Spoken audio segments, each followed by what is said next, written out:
What's up everyone? Hi, I am Jaspreet Arora and I teach you that how you can score better in your IELTS examination. So today we will be talking about bar graphs and what you have to do when you get a bar graph in your IELTS writing part 1 section. So I will give you all the details here. You'll be getting the tips from my side, plus I have included an example here as well, so that when you see that example at the end of the video, you will get a better understanding and you know that perfectly that how you have to do that as well and how you can score better in your IELTS writing part 1 section when you get a bar graph. So I'll start by telling you that what exactly is a bar graph. So a bar graph or a bar chart is that chart or graph in which you see the statistical data represented in the form of bars, either horizontally or vertically. So this is a bar graph in which you see the data in the form of bars. So that is a bar graph. You can see the example here as well about what is a bar graph, what the bar graph is. So you can take a reference of this and you can know better that what exactly is a bar graph. So in this video, we will first discuss about the tips you need to follow so that you can describe the bar graph perfectly and what are things that you have to consider before doing that I will share the tips with you here. After the tips, we'll be going towards the example. Example is a little big one because I wanted to make sure that you understand every single thing. So I focus upon small things in there as well. So it is highly recommended that if you're seeing this video, so you see the entire example so that you can get the perfect idea about how you have to describe a bar graph in your examination. So let's start with the tips. So the first tip is that you have to understand the question first and analyze the graph. So what I mean by this is that when you get the question, of course, you cannot start writing as soon as you see the graph. You have to analyze that first. You have to see that what all data is there. So what data is there, you have to read the question for that. So you read the question, you understand the question, and then you look to the graph, then you look at the graph, and then you analyze the graph. So what I mean by analyzing the graph is that you have to analyze what is in there. So you have to see the comparisons, you have to make sure that you do not miss out on enormous changes in the graph. You have to focus on similarities as well, that where the data is subtle, where the bars are highly changing, where the bars are bar is low, where the bar is high. So you have to see all this and you have to analyze all this and you have to come up with the data. You have to come up with a collaboration that this is how you will write the same data. This is how you are going to describe in your examination, in your sheet. Second tip is that plan your structure. So now that you are done with understanding the question and you are done with analyzing the graph as well, now you have to plan the structure in your mind that what you will write in which paragraph. So you have to make up that in your head that this is exactly what I will write in my introduction paragraph. Then this is what I'm going to write in my overview or the summary paragraph, or this is what I'm going to write in my body paragraphs and how. So I will of course show you that in my example as well, that how you have to do that, but you have to plan the structure before moving forward, before start answering the question. So the third tip is that write around 180 to 200 words. So you already know that in IELTS writing part 1 section, the minimum word count has to be 150. So I recommend write around 180 to 200 words because this number of words would be perfect to describe all the information that's in the graph. The fourth tip is that don't give any opinions. So of course, this is not the examination to check how well you are at giving the opinions. So the examiners, the purpose of this is that they just want to check that if they are giving you a data, how well you are describing that. So you just have to describe the data, and of course, writing 180 to 200 words would be enough to just describe the data. If you give the opinions, you need more words for that. So just don't give any opinions, just describe, just tell what the data says, and that's it. You just have to do that in your examination. Tip number 5 is that only focus on the major changes or similarities. So when you are describing the data, you have to make sure that you are only focusing on where the major changes are going. So if you are focusing on the small things, definitely you have to increase the number of words. So in 180 to 200 words, it is perfect that you only see the major changes and describe those. And I'm pretty much sure that in 180 to 200 words, you only can do that. The next tip is that use synonyms and don't repeat the words much. When you repeat the words, it means that you are not very much good at vocabulary. So you do not have to do that, right? So you have to bring out the synonyms of the words. So use synonyms of the same word like in different paragraphs in different times. So in that case, you are telling the examiner, you are giving the indication that you are good at vocabulary, and this exactly adds up to the marks, right? The next step is that practice with different kind of bar graphs. So in the example, I will just show you one kind of a graph, right? One kind of a bar graph. I'm not showing you more than that, right? So in this case, you have to practice with different bar graphs as well. If you are facing any difficulties, definitely let me know in my comments. I will solve that. But I recommend that you try out different bar graphs as well, because you do not know which kind of bar graph you'll be getting in your examination. So it's better to practice before itself. So the last tip is that manage your time properly. So if you want to, so I have created another video on time management or IELTS writing, so you can see that here. So you can take the help of that video as well, and I have also showed in that video that how you have to perfectly divide the time, so you can do that, because time management is very important. So IELTS is also one of the examinations which needs a good time management. So you have to make sure that you are managing the time properly in this. So as you know that the IELTS writing part 1 section is of 20 minutes. So you have to be sure that you are done with your examination before 20 minutes itself. So these are the tips that you have to follow when you get a bar chart in your IELTS writing part 1 section. So now we are going towards the example. So I'll tell you that how you have to, how you can consider this example, how you have to take the help of this example to describe your bar chart as well. So let's come to the example. So welcome everyone to this example. So as you can see that we have a bar graph in front of us, and considering this bar graph, I'll tell you how you have to describe this bar graph as in your IELTS writing part 1 section. So we will use all the tips that I have shown you in my video as well. I will tell you that how using those tips you can perfectly describe a bar graph in your IELTS writing part 1 section. So as you can see that this is the bar graph, and this will be the answer. I have created this model answer for you, so that I will show you that how you have to describe this kind of a bar graph into the IELTS writing part 1 section. So coming towards the bar graph, as I told you that first you have to see and first have to understand the question and analyze the data into the graph. So let's start with that. So I will read out the question first. The graph below shows the expenditure on different type of cars by different income groups in India in the year 2010. Write a report describing the information. So in this we have two things. We have the income groups of the people, and we have the types of cars. And in here on the y-axis we can see the amount of money that's been spent on the different kind of cars here. So considering this information, let's start to analyze the graph. I'll tell you how you have to do that. So first, what I would say that you take one aspect. So let's say that we take the income groups. So we can see that the sedan is the blue one, peach is the SUV, and the maroon is hatchback. So we can see that these three car types are here, and we will have to figure out how much money the average income and the high income and the low income groups have spent on each kind of cars. So starting with the high income group, we can see that high income group has spent more than 40 million on sedan, around 17 million on SUV, and around 19 million on hatchback. Although I've said that you cannot interpret any values in here, so that's why I am using around word here, so that I'm not sure if it is exact 19 million or exact 18 million. Of course, no one knows that. So in these kind of cases, we will use the word around.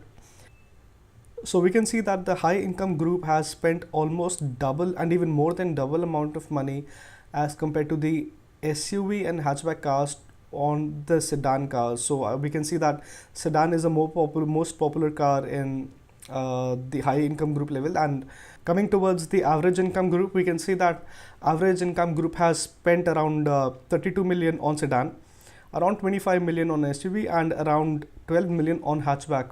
So the high and the average income levels has spent most of their money on sedan, and the similarity is that a high income group and the average income group has spent most of their money on the sedan cars, but high income group has spent second most money on the hatchback, yet the average income group has spent second most money on the SUV cars and least on the hatchback cars. Low income group has spent most of their money on the SUV cars, where average and high income groups did not. And hatchback is still the lowest in the low income group, whereas as compared to the average income, it is the similar. If we compare this to high income, it is different. And the sedan is also average. So low income group has spent least on the hatchback. highest on the SUV and around 14 million on the sedan cars. So this is how you have to analyze the data. First, you have to see on the x-axis what's there, then on the y-axis what's there, and the other values. Let's say that here it is sedan, SUV and hatchback. So you have to first see the data here, and then you have to see where the major changes are, where the similarities are, and you have to note the major, because if you focus on the small things, if you focus on the small things, so definitely we only have around 180 to 200 words in there. Minimum words are 150. So if you are focusing on small things as well as the large things, definitely your word count will increase while you are writing. So you have to just focus on the major changes in this case, that so that you can describe the data well when you are writing. So we have analyzed the data now, we have perfectly understood the question as well, and we know that how we have to describe that. So now there is a planning stage. So the planning stage is that now you have to plan how you are going to write. So as you already know that I've told you that as well, that in the first paragraph you have to just paraphrase the question. Paraphrasing means just writing the same thing that's what is written in the question in a different form, in a different way. So the introduction paragraph we have. Then you can think that you'll write overview in the second paragraph or the summary in the last paragraph, but you can do either of these things. So in this case, we will write the overview in the second paragraph. What the overview mean is that you have to define the entire data in just 1 or 2 lines. So we have to define everything, that high income, average income, low income, sedan, SUV, hatchback, the amount of money. We have to collaborate all this data and use this data to write just 1 or 2 lines. So we will do that here as well on the second paragraph. Then on the third and fourth paragraph, we will define the values. We will go on the numbers then. In overview paragraph, I've said that you shouldn't use the numbers. You just use what's there in the question and how you are going to write that in the third and fourth paragraph. It does not carry any values in there. In the last 2 paragraphs after the overview, I would say that you can start using the values. You use the numbers to define the data there. So we have, as you can see that on the third and fourth paragraph, we have used some numbers as well here, so that to define the data perfectly. So now that we have planned our structure as well, let's come to the model answer and see that how I have written my answer and tell you that how you can do that as well. So let's start with the model answer now. I will tell you that how I have written and how you have to write the answer as well. So in the introduction paragraph, I have just paraphrased the question. I have just written the question in a different form. Let's see how I did that. I have written the bar graph illustrates or reveals or represents the expenditure on the types of cars in India by people with different income groups. So as we can see that in the question, it is written, the graph below shows. So I have marked this line on shows because you can use words like illustrates, reveals, represents in your answer, so that it actually carries the same meaning, but it's written in a different form. It's written by different use of vocabulary. So the bar graph illustrates the expenditure on the types of cars in India by people with different income groups. So let's come to the second paragraph now. I have written in general, or you can also write overall, the amount spent. So the reason I have written amount spent here is because I have used the word expenditure in the first paragraph. So that's why I have not used the same word again. So in general, the amount spent is directly related to the income. However is a subordinate conjunction here. However, there are different in the types of cars purchased by each group. So in this case, we have described the entire data in just 2 lines, that what's there in the question and how we are going to define in the following paragraphs as well. So in general, the amount spent is directly related to the income. So as we can see that the high income group has spent the most amount, average income spent the average amount, and the low income has spent the least amount. So that is what it's written there. In general, the amount spent is directly related to the income. However, there are differences in the types of cars purchases by each group. So we can see the differences here, right? So you can see that sedan is most purchased by high income, but not with the low income. SUV is most purchased by the low income, but not with other 2 groups. So we have written the same itself in there. However, that there are differences in the types of cars purchased by each group. So in the third paragraph, I have done the comparisons and similarities in an expenditure. So that means that we'll be taking two datas into consideration here. So we'll be taking the income levels and income groups, and we'll be taking the expenditures that they have done on the cars. So we are not taking the sedan, SUV and hatchback, the type of cars in this paragraph. So let's start with the third paragraph. People in the high income group spend the most on cars, over 75 million in total. So now you must be thinking that how could I come up to the 75 million value? So in this case, what we have done is that we have added all these three datas and then came up with a value. So considering this at 42 million for the sedan, around 17 or 16 million for SUV, or around 19 million. So when you add all these three values, over 75 million expenditure will come. So that is the reason that I have mentioned that people in the high income group spend the most on cars, over 75 million in total. And remember, I have not used a perfect value in here. I have used over 75 million, that is above 75 million in total. Whereas the people in the average income group contributed around 70 million. So contributed is a good word to use here. So we have said that around 70 million because we are not sure if it's above or below. So we have used around because we cannot use over. So we have used a different word around here. Least has been spent by the low income group, which is even less than half of what the high income earners spent. So we can see that the high income earners have spent over 75 million, and the low income group is definitely very low here. So 7 plus somewhere around 13 to 14 plus somewhere around 16. So that is not even half of what the high income group has spent. So that is why we have used, which is even less than half of what the high income earners spent. Coming towards the fourth paragraph, I have done the comparisons and I have used these comparisons and similarities in car types. As you can see on the third paragraph, we have done that for the expenditure, and in the fourth paragraph, we are doing for the car types. Why we are doing that is because we have taken these expenditures and income groups in the third paragraph. Now we are taking income groups and the types of cars they have purchased in the fourth paragraph. So let's come to the fourth paragraph now. It is evident that the type of cars purchased also depends on the group. High income earners spend approximately 3 times more on sedan cars than people in the low income group, and the sale of sedan is proportional with the income levels.